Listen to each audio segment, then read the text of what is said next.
All right, guys, welcome. We're going to go over what a CLO is and the basics of CLO. This is going to be very high level, but I promise I'll go more in depth in later videos. So what is a CLO? CLO is a collateralized loan obligation, right? So it's a pool of leveraged loans.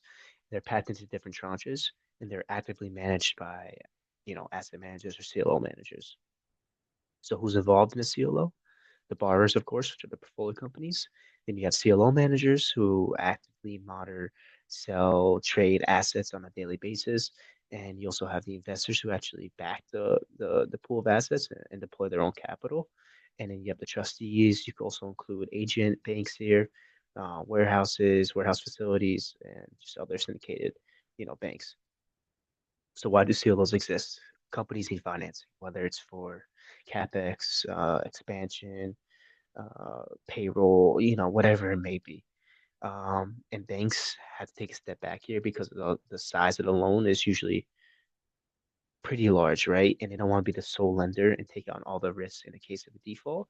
So these loans are broken out on a global level. So let's say a bank might take 20% and then the other 80% split into other asset managers that want to take on this asset. So investors, right? They love CLOs because of how risk fitted CLO portfolio is. You can invest in certain tranches. We'll go into greater detail what the tranches are. And it's great because you have a pension fund or insurance company that want, SOFR plus 150 bips.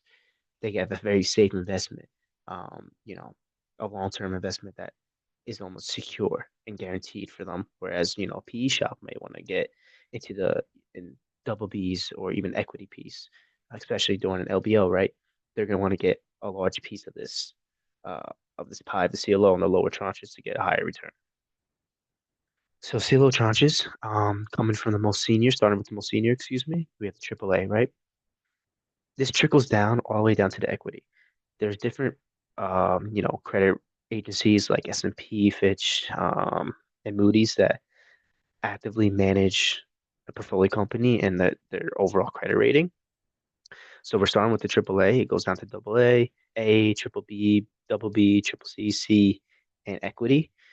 And obviously the AAA are the most senior secured. They get paid out first. That gets trickled down, and equity is obviously the most at risk for the default, but they also have the highest risk profile. So who gets paid first? So it's this concept of the waterfall, right? So interest and principal is paid down by priority, and it starts off obviously at the AAA, trickles down all the way to equity. Senior tranches are always paid first, and any remaining interests and distributions go to the equity portion. And there's this concept in private equity of a, non-redemption period, typically 7 years.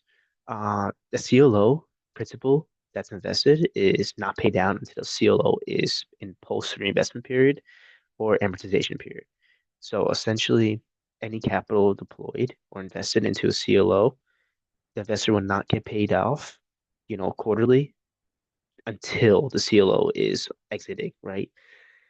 And then the CLO manager is obviously going to sell off all the assets, pay off all its current notes, and then pay down its investors. There is an exception. Um, in CLOs, there's something called compliance testing. We have the OC and IC test, which essentially tests the principal value and as well as the interest value to ensure that the CLO is returning more interest and has a greater principal value than its underlying loans and its underlying interest due to investors as well as interest being received from its portfolio companies. And if these tests fail, something called cash diversion occurs, which is essentially the CLO stops, sells off all the assets, and then the investors get paid. This isn't the case if the CLO defaults, right? This is very rare. I haven't seen it in person.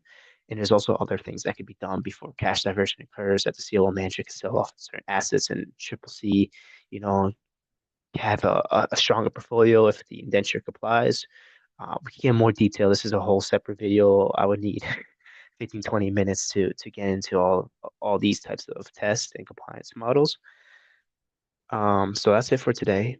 I promise I'm gonna spit out more videos about CLOs. It's a very niche topic, and I think anyone in structured products field or private credit or credit in general or banking should be familiar with CLOs.